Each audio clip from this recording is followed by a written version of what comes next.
So, this is Reinhardt's submission. Lucky day for you, Reinhardt. We're doing your thing. We're doing your thing now. It's time, dude. We're going to be critiquing Reinhardt's gameplay. So we do this for subs and patrons, patron supporters. So if you guys are interested in submitting your own gameplay, it needs to be done in Discord. Not directly messaged to me. I know some people have tried that already. It does not work.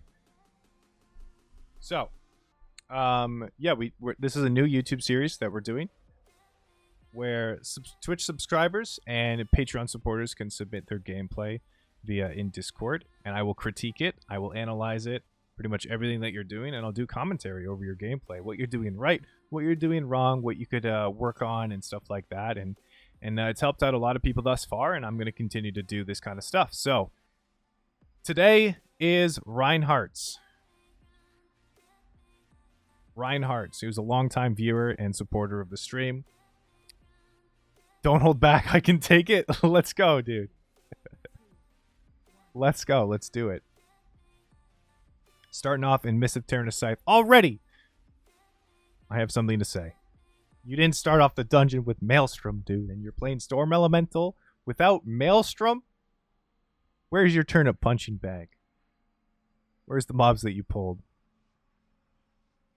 We are a wheelchair class, man. You need to start off with Maelstrom in every key.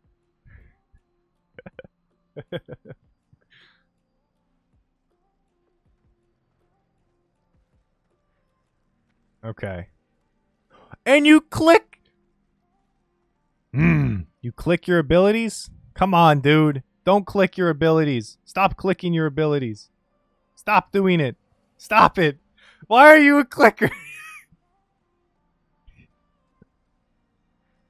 I see your keybinds. Stop clicking. Oh my gosh. I can see that you have stuff keybound and you're still clicking. Stop it. Get some help. Okay, so besides the obvious thing here, which was the clicking of your abilities, I highly recommend that you work on that, my friend. You didn't save Maelstrom going into the next pull. So pooling Maelstrom thinking ahead is a very important part of playing Elemental Shaman in Mythic Plus. So I would highly recommend that going forward, you look at situations like this where mobs are about to die, and you're like, okay, how long do I have left here? And then you pool your Maelstrom for the next pull.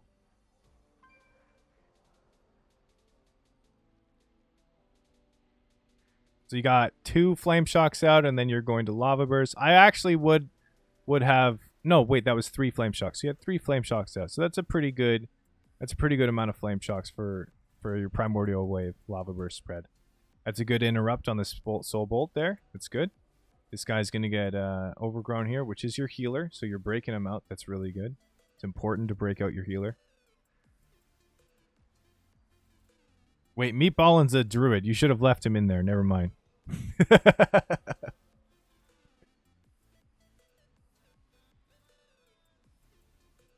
Okay, so you're clicking way too much, man. You're even clicking your 1 to 4 keybinds. You're clicking your Flame Shocks. You're spending so much of your focus and your energy on placing your mouse at the right location to click your abilities that you're tunnel visioning into your bars, which is not a good thing. It's not a good thing, man. You really gotta fix that. And that's probably going to be a thing that we see throughout the key. And I don't want to continuously talk about it, so just please fix it. Promise me that you're going to fix this. Practice. Practice without clicking your abilities.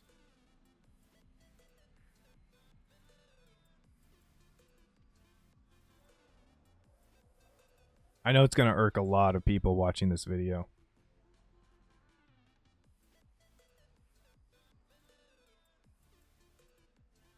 If you have cooldowns going into the next pull, you should be using all of your cooldowns here. Storm, Elemental, probably going to be clicking them, so let's brace ourselves for that. So,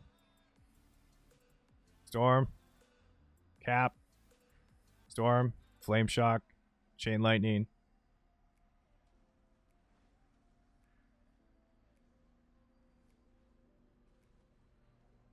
Okay.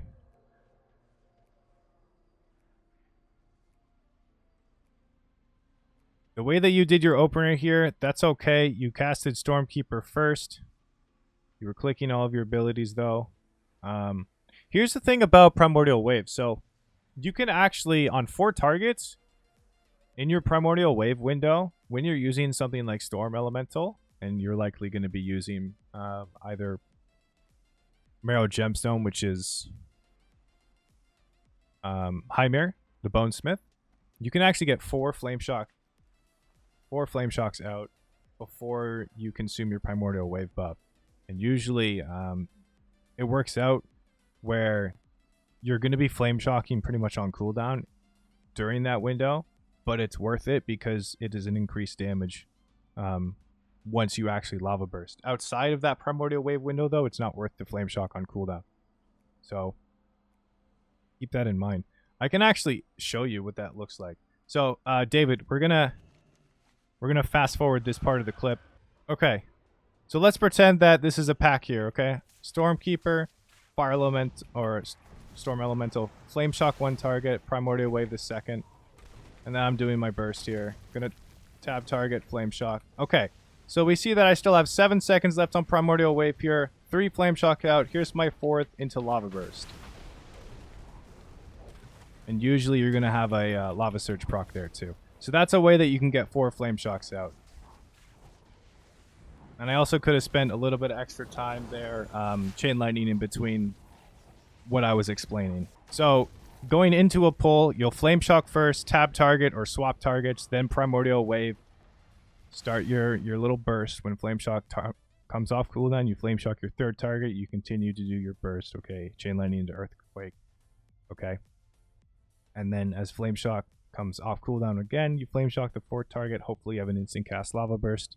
And then you Lava Burst. Okay, let's get back to the video. Your Chain Lightning here on 2 targets. This is only good past 9.05. Right now for 9.0, 3, I think is the patch that we're on. It's not good to Chain Lightning 2 targets with Stormkeeper.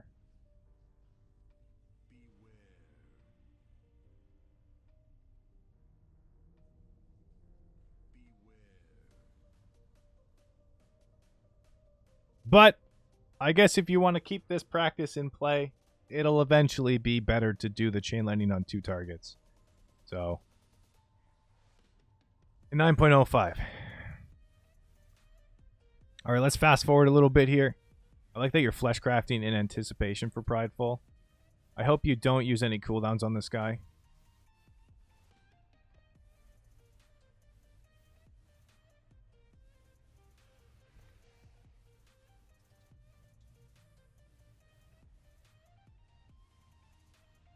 Okie dokie.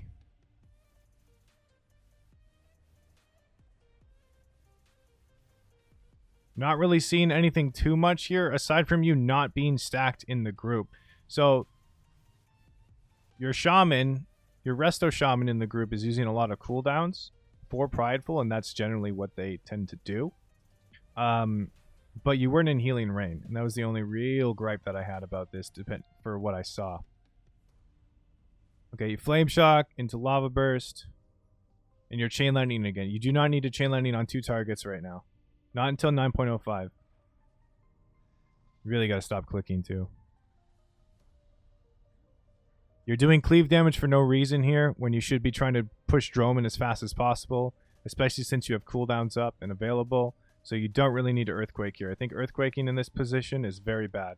You also Bloodlust, you pop all your cooldowns really, really early, and you just Eye of the Storm to Droman. So you wasted all of your damage before the damage increase debuff actually went on Ingra. Yes, you messed this up pretty bad here. You really need to hold your load. Thankfully, your Boomkin came in clutch with a lot of damage during their Convoke. So, Yeah. I think this guy would have been dead, though, if you had your cooldowns up. Like, on the right boss. But he dies. Not all is lost. Alright, let's fast forward a little bit.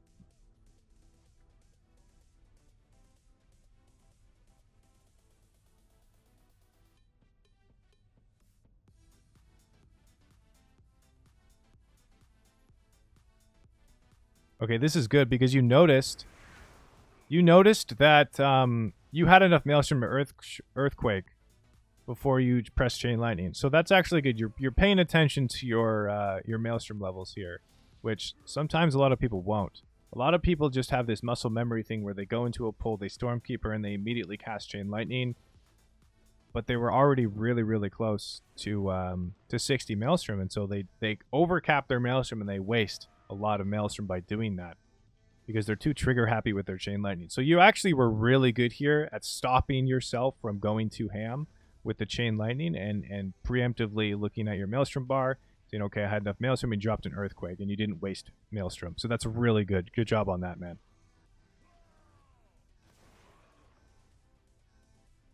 Really good job there.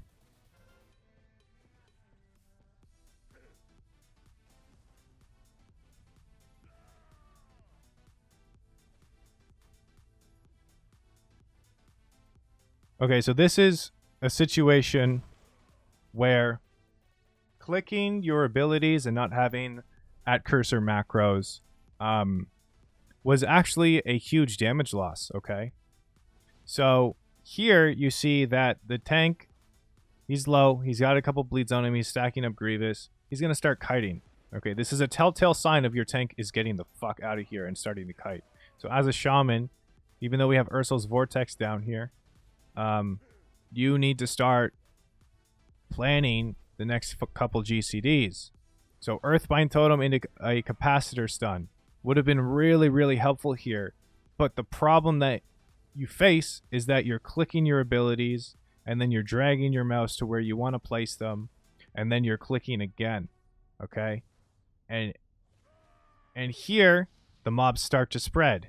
And what happens, 2 of them get stunned, the other 4 run away.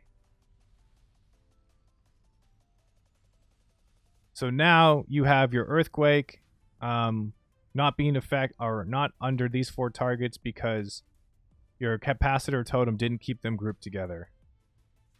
And the reason that happened is because you're clicking your abilities and then you're not using @cursor macros. So you're wasting a lot of time here by doing that. You could have put down an Earthbind Totem, which would have really, really helped the tank here because even though he started to run away, a split second later, they were back on his tail. So you need to be using your utility a little bit better here. And I know you said you're getting used to using keybinds, but while you're getting used to using keybinds, you need to be getting used to @cursor macros and on top of those keybinds, okay? Because that's actually going to change the way that you play quite drastically. And you need a cursor tracker. Because I have a hard time looking at where your cursor is. If you're going to be using @cursor macros and keybinds and stuff, you need to have a better cursor tracker. Because it can very easily get lost on your screen. And having something like the circle cursor Weakora that a lot of players are playing with right now, or a cursor tracker add-on or something that's going to help you with that, can make a big difference.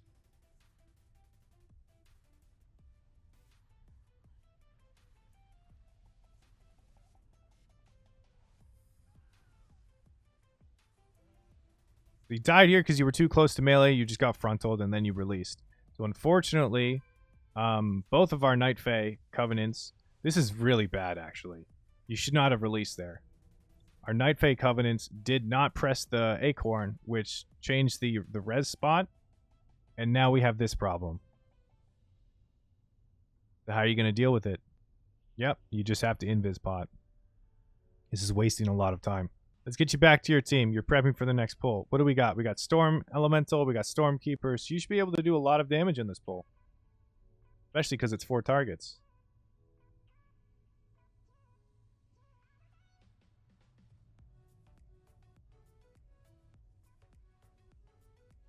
Wait, so if you're clicking EQ, wouldn't it put it down by your bars instead of your cursor macro? So he's not clicking Earthquake. He's clicking a lot of his other abilities, but his Earthquake is on a keybind. So he's keybinding some of his abilities, but not others, which is the problem.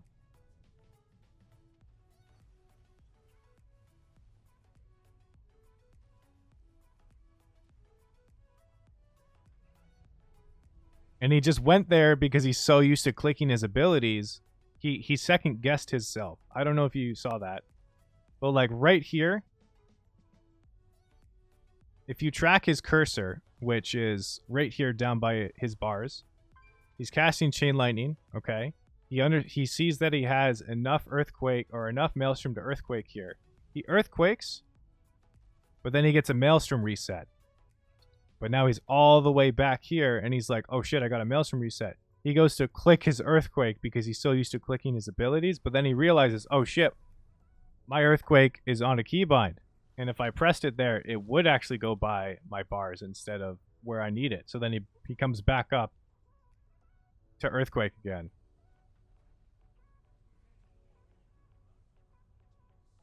It's just like all these little things that are making him waste time. Precious moments in GCDs. While they're figuring out the maze. You got Storm Elemental up here. You gotta press Storm Ele. Get it out. You're spreading your Flame Shocks. That's good. Okay, and you're clicking Eye of the Storm, which is bad. Nourish went off. You could have kicked that.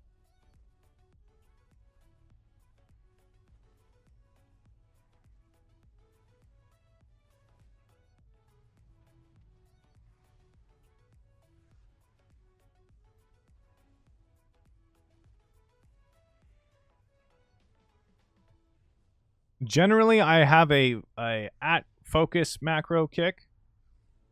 It's a macro for my wind shear. So I will focus a target that needs to be kicked.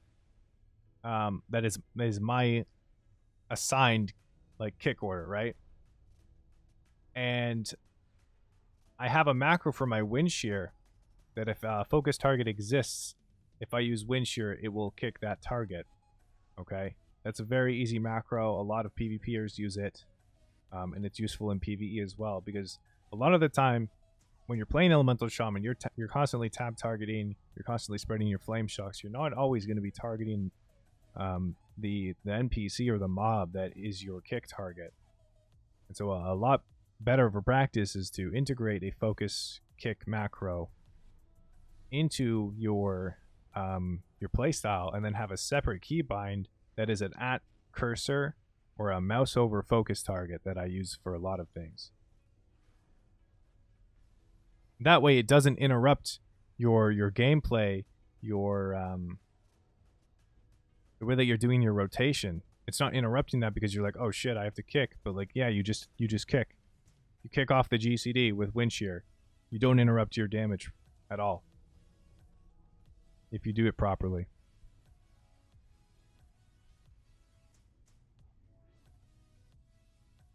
There's definitely a lot of things that you can be integrating here, Reinhardt. Getting a mouse with buttons on the side is really good from going from clicking to keybinds. Exactly. Like I have a Logitech G600 mouse, and it's an MMO mouse. It has 12 buttons on the side that I use in conjunction with my Razer Orb Weaver. So I don't actually use my keyboard when I'm playing. I only use it for typing. You overlapped your capacitor totems with the shaman. He's been okay, so the other shaman has been using his capacitor totem at the beginning of each pull because he wants his tank to not just take a whole bunch of damage right at the start of the pull. So that's his like way of mitigating damage right at the start. You need to be able to notice those kind of things as another shaman in the group and try to not overlap your capacitor totems. If he's doing it strictly because of the amount of healing that he doesn't need to do at the start of a pull. You don't need to do it at the same time because it's just DRing right away. And it's not prolonging the stun. It's just you're stunning at the same time, so literally nothing's happening.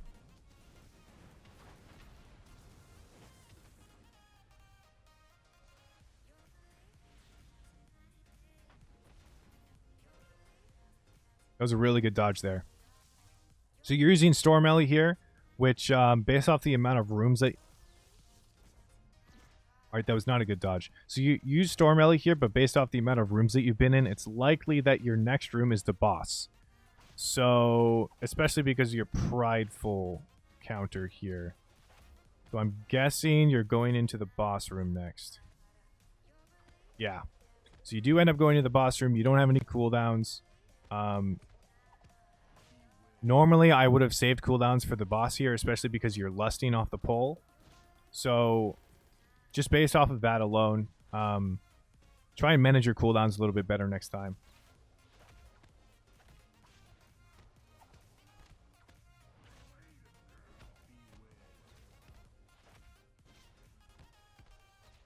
Barokoshama would make a great sports announcer. I actually have casted the world first race before. 2 times. I'm the two time. Ellie Shaman delete go? No, DH. Ellie Shaman is not getting deleted.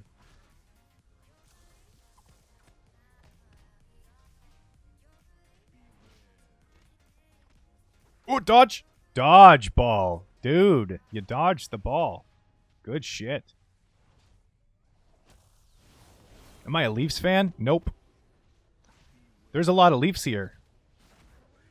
You did not dodge that. You had an opening, you walked past it. That's a good hex, though. Very good hex on the Vulpin. You helping. You're helping. Generally, though, if you see 3 Leafs, it's a flower. The flower was right behind you. Kill the flower. Wait for it? What am I waiting for?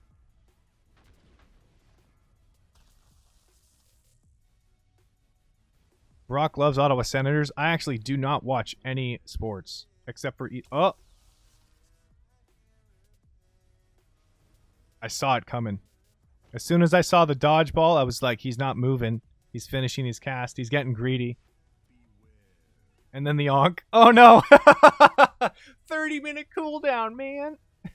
All right, looks like it's no circle flower. Go kill it. Yeah, go kill. Dodge? Nice. Good dodge. That's a good dodge. All right, you guys kill this. I think you're also sitting on Storm Elemental. So like your Storm Ele came up for... Here's the thing about this boss fight. If you're playing Elemental Shaman, you're playing Skybreaker's Fiery Demise and Mist of Pandaria, Mist of Tirna Scithe, you can actually use the additional clones that populate throughout the fight. And you can use the Vulpins to spread Flame Shocks to lower the cooldown on your Storm Elemental. I will usually use Primordial Wave during the memory game to spread as many Flame Shocks as possible and to generate additional Maelstrom. So I would use Primordial Wave here to spread my Flame Shocks both to the fake ones that you don't need to kill and the Vulpins that spawn, as long as it's not going to kill somebody. This way, your Storm Elemental is going to come off cooldown better. You can get 2 Storm Elementals during the course of this fight, and then maybe use your third towards the end of the fight. And then as the boss is dying, you come down here, your Storm Elemental's on cooldown, okay?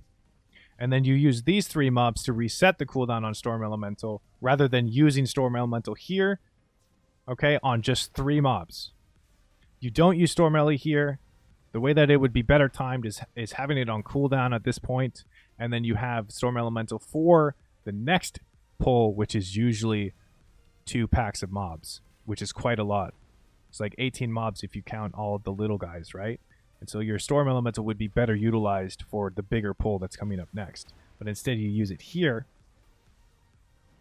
which is not ideal. Does that make sense? The way that you need to think when you're using Skybreaker's Fiery Demise is okay, how many Flame Shocks can I spread? How often can I spread Flame Shocks? And how is it going to impact the cooldown of my Storm Elemental?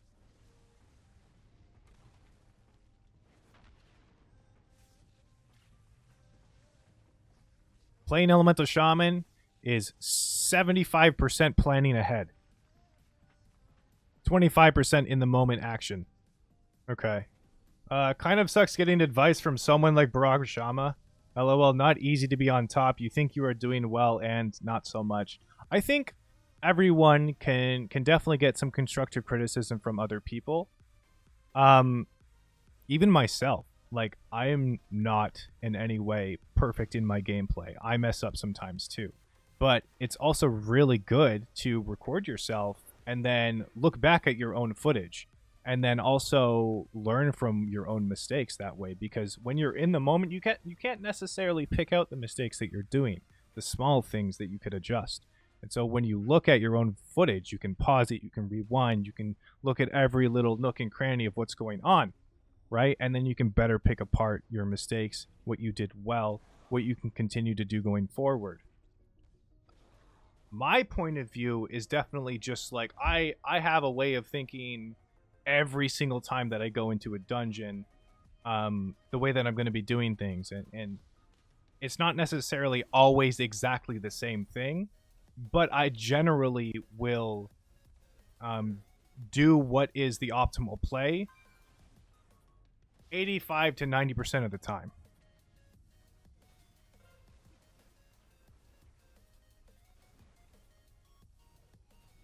And it's good for other people to learn from what is like these viewer analysis. It's good to learn from other people's mistakes as well.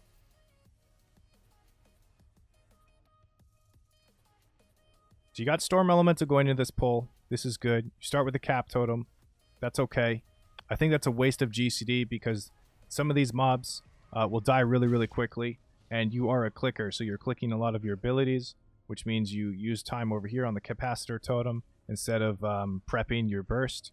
These targets will die quickly. You want to try and pad the meters, okay? So let's get going on DPS right away instead of utility in this moment. It's technically only a 2-target pull because all these larvae die so quickly.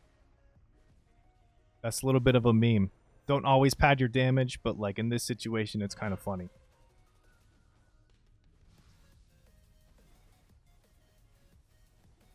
What's the best way to record a key like this? Definitely, if you're a Twitch streamer, if you stream on Twitch, just highlight it, and then you can watch it back. Or you can use something like NVIDIA Shadowplay or OBS. A lot of people use OBS.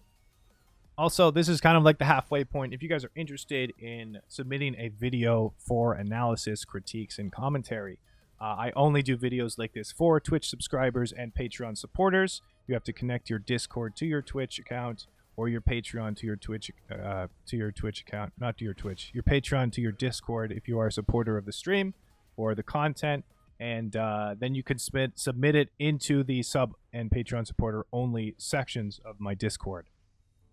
Don't try and submit them direct message to me because I'm not going to read it. I'm not going to do any video on it. It's this kind of content is only for Patreon and Twitch subscribers. Because you guys are supporting me, I'm coming back in with that support to you, okay?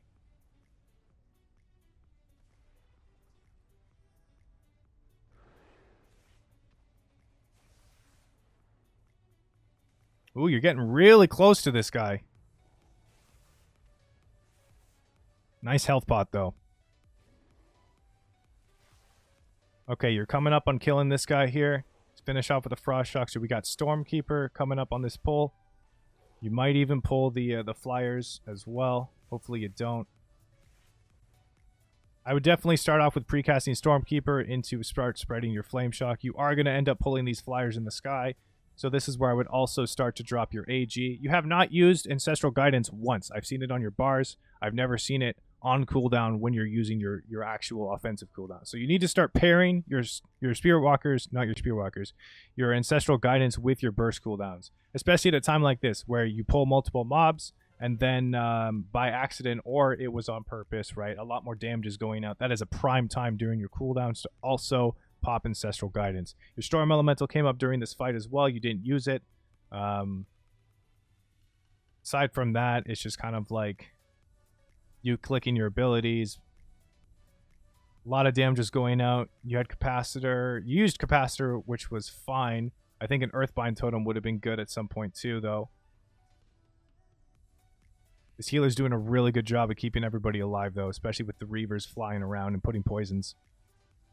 Okay, so you do end up using Stormkeeper towards the end of the pull, but you use him, like... I don't think that was a good time to use him. And this all comes down to... I know I said, like, your Storm Elemental comes up on this pull, but this all comes down to utilizing your cooldowns in the best possible scenarios. So we understand that one target here is at 52% HP. The rest of them are all below 30, 20, and 10 HP. So these guys are going to be dying very, very soon. I understand that it is a Sanguine week, so they could get healed back up, but it is better that you don't use your cooldown here on this point. Rather, pool it because you have Stormkeeper coming up for the next pull. You have Primordial Wave coming up. You have big cooldowns coming up for your next pull, which could be a double pull. You don't know what the tank's really going to do unless you're actually like communicating with them. But you could say like, hey, I have a big pull, or I have all of my cooldowns up for the next pull. You could do a double pull. And that, on top of that, you could use Ancestral Guidance because it's a bigger pull at the start of it. Do all of this extra AoE with additional healing. But you use your Storm Elemental here, which is not the preferred play. Again, 75 to 80% planning ahead for Elemental Shaman. 25 to 20% actual in-action gameplay. You need to be constantly planning ahead. Dropped an Earthquake. Mobs weren't grouped up yet, so that's a waste of that Earthquake. Store your Earth Elemental to get mobs off of you. So here's the thing. You want to know why you needed to use Earth Elemental here? This right here is why. The tank was still grouping things up. Okay, and you blew your Stormkeeper load right on these larvae. Now they're attacking you because you grabbed aggro. That's your fault. That's not the tank's fault. That's your fault. You didn't wait for the tank to group things up. Instead, you wanted to do damage right away. Now, the way that you could have approached this a little bit differently is you could have precasted Stormkeeper. You could have waited to hold. You could have held it a little bit. Here's the thing. You can slow your row for this type of pull because you got Primordial Wave, you got Flame Shock spreading that you can be doing in anticipation for the burst window, okay? You definitely got trigger happy. You had to then use big cooldowns in order to get rid of your aggro, which was your Earth Elemental here, right? So instead of doing this, you could have held off of using your Stormkeeper, did a Chain Lightning on the Gorgon instead, or the Gorger, okay, and start to spread your Flame Shocks, build up your Maelstrom in anticipation for the grouping of all of the mobs. I understand that, like, your DPS Demon Hunter and your Boomkin are already doing damage because of Starfall, but they're prepping too.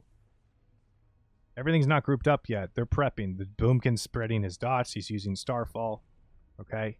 But you're just going ham right away. You pulled aggro. You had to dedicate a big cooldown to save your ass. And you wasted your Earthquake, your first Earthquake here. So. And then you spend a lot of time healing yourself and running around. Could have used Spirit Walker's Grace here to give you some mobility and cast on the move. I haven't really seen you use that ability yet. But the reason you were so low on damage here is because you were too trigger happy. At the beginning, you had to use a lot of GCDs to be defensive. And then you didn't also have Storm Elemental because you used it too late on the last pull. Alright, they're cleaning up the pull. This is going to be prideful here. Let's go on ahead till the last boss, since we have already talked a lot about this dungeon. Everybody survived the prideful. This is good. So you got Stormkeeper coming up for the last boss. You got Bloodlust coming up too. You have Chain Heal. Clicking the Chain Heal, dude. That's insane. Okay, this is really weird. This is really weird what you start off doing here. Chain Heal's fine. I think you're just healing yourself. You're trying to heal your allies. But you Primordial Wave into Flame Shock. Like, you don't need to do that. Primordial Wave puts Flame Shock on the target. That's just wasting damage.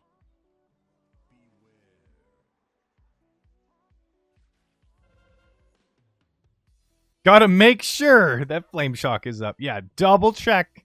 You definitely gotta make sure it's gonna be up.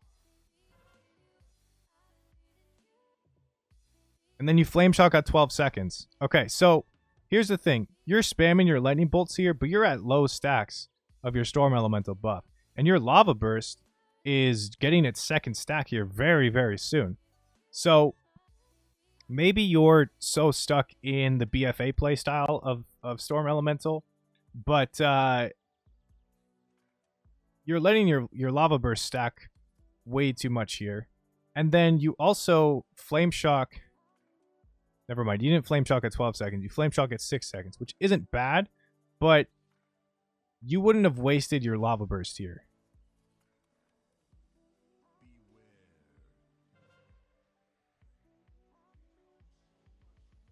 And now you're Chain Lightning instead of Lava Bursting. You could also spread your Flame Shocks to the little Gormling larva, which would be a benefit to lowering the cooldown of your Storm Elemental. You got Primordial Wave coming up too. Oh, you used AG. That's the first time I've seen you press it. So generally on this fight, I will look for the little larvae to spawn, and then immediately I will swap. I will start tab targeting them and spreading my Flame Shocks. That way, if your Primordial Wave comes off cooldown, you have a large Flame Shock spread ready.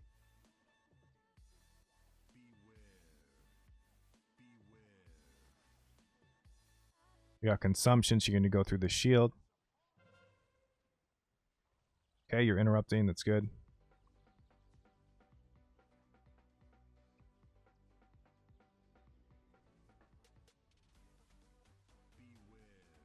You didn't really need to use Ancestral or Astral Shift there. I guess you used it because of High Grievous stacks, which maybe makes sense. But you already took the damage, and then you walled.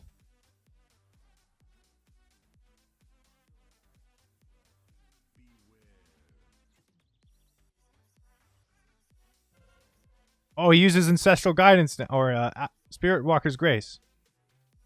Now he's moving all the time. He's moving all the time. Backpedaling. Okay.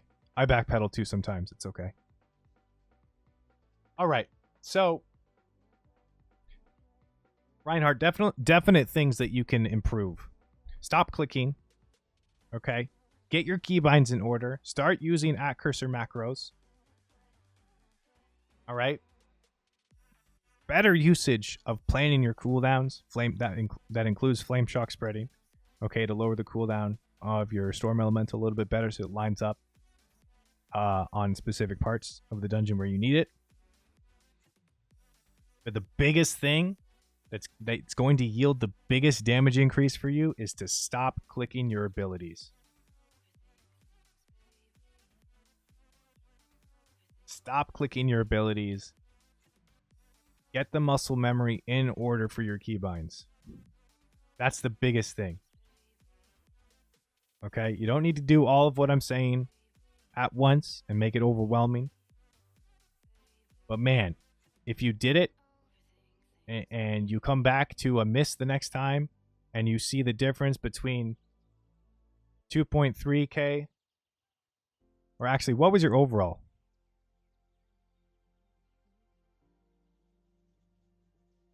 You can see a big difference between coming to a key like this with 5k overall and 6k overall, 7k overall. Maybe not 7k, depends on what other classes you have, but you could definitely have beaten the Demon Hunter.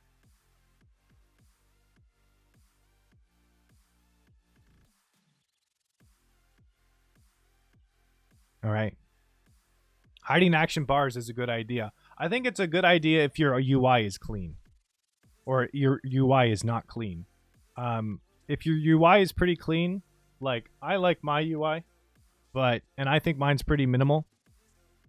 You have a lot of big things on your screen that don't really need to be as big. Like your party frames definitely don't need to be this big. Your actual unit frame doesn't need to be this big. Your damage meters don't need to be this big. Your map doesn't need to be this big. Okay? You're using so much of your screen for things that don't necessarily matter as a DPS player. Look how minimal my UI is. My damage meter is in my chat window. My map is all the way down to the right. My bars are super small because I don't look at them. When I'm in combat, though, is when I actually have something that I look at a little bit more. I pay attention to, and that's my weak auras. I pay attention more about my weak auras than my bars themselves. All right? So those are the takeaways for the dungeon overview, analysis, and commentary for Reinhardt. We did the 16 Mists of Tirna Scythe. Like the content.